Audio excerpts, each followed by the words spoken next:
वहाँ पर 1 लाख रुपए उस बच्चे के बाप को दे दिया तो बात को ख़त्म कर दिया। और मैं कहता हूँ कि वहाँ जो जाली चालान काटे जा रहे हैं, फराडी चालान है। ये मेरे पास चालान की कापी पड़ी हुई है। ये चालान, ये फराडी चालान है। फराडी ये है, ये फराडी चालान काट कर इस पे माइनिंग की जा रही है। इस चालान पे जो गाड़ी जाती है वो पैसा सरकार के खाते में जमा नहीं होता है।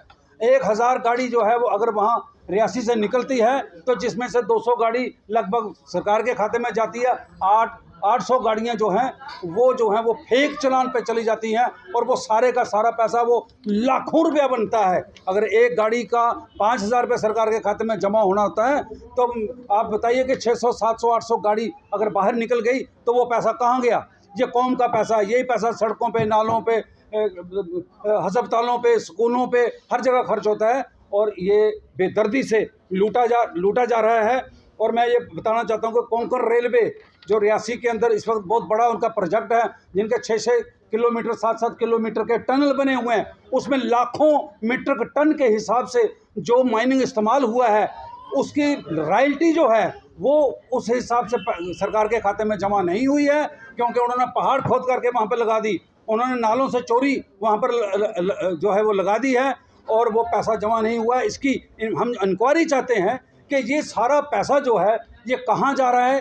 चंद ठेकेदारों के जेब में पैसा जा रहा है और कुछ ठेकेदार जो हैं वो आउट ऑफ J&K के हैं, उन्होंने आगे सबलेट करके किसी को दे दिया, उन्होंने लूट डाली हुई है। और बड़ी अफसोस इसकी बात यह है कि हमारी रूलिंग पार्टी का कोई लीडर, देवेंद्र राणा, क्या कहते हो, रविंद्र राणा हो या कोई श्यामलाल जी हो, रूलिंग पार्टी का कोई लीडर जिन्होंने इलेक्शन लड़नी है, माइनिंग पर किसी का कोई बयान नहीं आता।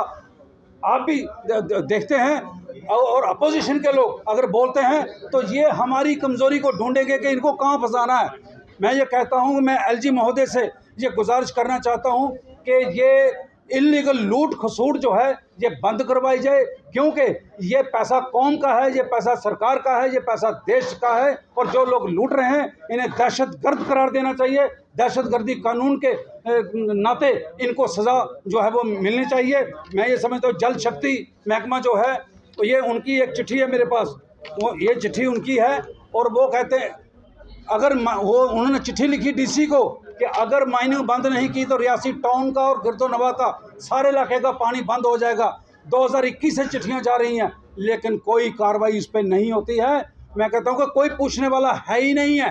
अब DC हमारे नए जो आए हैं, महीना 1.5 महीना हुआ, इन्होंने थोड़ी सख्ती जो है वो दिखाई है वहाँ पर और अब विजिलेंस डिपार्टमेंट ने वहाँ पर छापा मारा है। ऑन स्पॉट उन्होंने ये जाली पर्चियाँ, जाली चालान भी पकड़े हैं और जाली और गाड़ियाँ भी पकड़ी हैं, FIR भी लगी है। मैं मुख्तसर ये कहना चाहता हूँ कि डिस्ट्रिक्ट रियासी से जो माइनिंग हो रही है वो बहुत बड़े पैमाने पर इल्लीगल माइनिंग हो रही है और उनको कोई रोक टोक नहीं है। LG महोदय हो, चीफ सेक्रेटरी हो, कमिश्नर हो, अगर देश के या रियासत के किसी कोने में ज़रा सी कोई बात होती है तो उनको पता चल जाता है। लेकिन 5 साल से रियासी के लोग चिल्ला रहे हैं, जम्मू कश्मीर के लोग चिल्ला रहे हैं कि इल्लीगल माइनिंग बंद करवाई जाए, लेकिन किसी के कान में जू नहीं रेंगती है, कोई बोलता नहीं है, कोई एक्शन नहीं होता है। इसलिए मैं आपकी वसातत से, मीडिया की वसातत से ये LG महोदय तक बात पहुंचाना चाहता हूं कि साहब ज़रा इस तरफ ध्यान दीजिए और इस इल्लीगल जो है जो माइनिंग जो है इसको रोकिए, ताकि ये पैसा जो है ये लोगों के काम आए, सरकार के काम आए। तो इससे ज़्यादा कुछ ना कहता हूँ। मैं फिर एक बार यही कहना चाहता हूँ और विजिलेंस डिपार्टमेंट का शुक्रिया अदा करना चाहता हूँ कि जिन्होंने रेड मार करके, अब एक अपील हमारी और है कि जहाँ पर माइनिंग प्लाट लाट हुए हैं, अगर माइनिंग का प्लाट जो है वो 10 एकड़ का है तो ये 50 एकड़ से माल उठा लेते हैं, इसकी नपाई होनी चाहिए। और अगर इसको पूरे हिसाब से नापा जाएगा तो मुझे लगता है कि 10-10 करोड़ रुपए की पेनल्टी ठेकेदारों को पड़ेगी और ये सारा पैसा जो है ये सामने सरकार के खाते में आएगा। वाली मशीन पानी में जाती है, बिल्कुल जाती है, जो कि वो इस्तेमाल नहीं कर सकते हैं, हैवी मशीनरी इस्तेमाल नहीं कर सकते हैं, वहाँ धड़ल्ले से हैवी मशीनरी लगाई गई है। और फिर मैं बताता हूँ कि फॉरेस्ट डिपार्टमेंट जब वो कत्थे का काम हो या लकड़ी का काम हो आती है, नक्शा नंबर 25 काटा जाता है, हर चेक पोस्ट पे वो दर्ज होता है, लेकिन माइनिंग जो है इतने नाके पुलिस के रास्ते में होते हैं, कहीं इसको कोई पूछता नहीं है, कहीं नहीं पूछता कोई। बात क्या है कि क्यों नहीं पूछा जाता? और फिर ये रूलिंग पार्टी के लोग हों या सरकारी अफसर हों, अधिकारी हों, ये इस तरफ ध्यान ही नहीं देते हैं। या तो ये सारे मिले हुए हैं, मिलकर इनके घरों में माल पहुंचता है, इसलिए हम 5 साल से चिल्ला रहे हैं लेकिन कोई असर नहीं।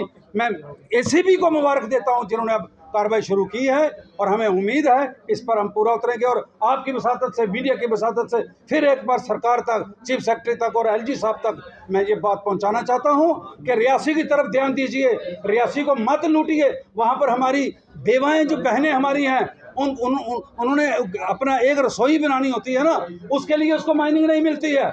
लेकिन ये ट्रकों के ट्रक, सैकड़ों ट्रक रोज के चोरी होते हैं और बिकते हैं, और पैसा जो है वो प्राइवेट लोगों की जेब में जाता है। ये जो पर्ची बता रहे हैं आप, ये बिल्कुल फेक है? बिल्कुल फेक है सर, बिल्कुल फेक है। बट है जी, मैं national human right development council का ऑफ इंडिया का चेयरमैन हूँ और नेशनल कॉन्फ्रेंस से वाबस्ता हूँ।